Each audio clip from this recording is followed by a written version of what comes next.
What an American thinks about Panama. I was there like 10 years ago, in 2000.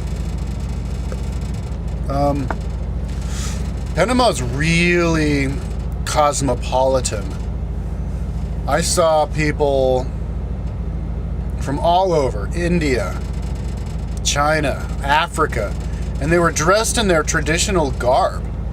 All these people from all these races from all over the world dressed in their traditional dress, like from 100, 200 years ago dress, you know, like the Africans in their African dress, Indians in their Indian dress, and the little things painted in their head. Really interesting. Yeah, and the city, Panama City, is very, you know, first world-ish. Big buildings, nicely kept streets, super malls, all that stuff. I did see a lot of, like, black people trying to sell jewelry on the street, though. And they did have a ghetto section next to where I was. My hotel was right there next to the Central Plaza.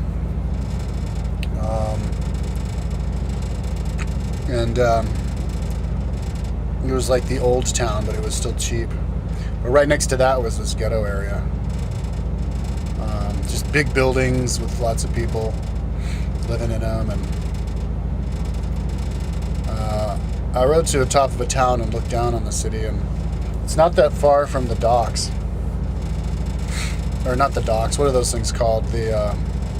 That's where the Panama Canal is, and they have those things that make the boats lower. You can actually see it from the go in and watch it. And yeah, and they have to like lower the boat a little bit because one side of the ocean there is higher than the other. And if they don't have those docks, you'd have like a river going through, and those boats would be doing bumper boats all the way down.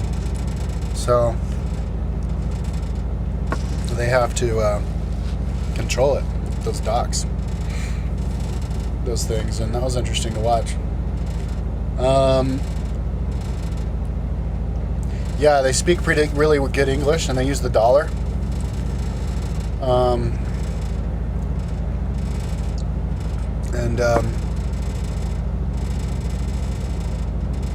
Yeah, that's about that. That's all I remember about Panama. I rode my bike down from Costa Rica, and it was pretty sparsely populated on the way down. Didn't see any whole lot of, like, no real towns. One little town I passed through, but it was just jungly, and it was a nice climate, really nice climate. Okay, that's what an American thinks about Panama.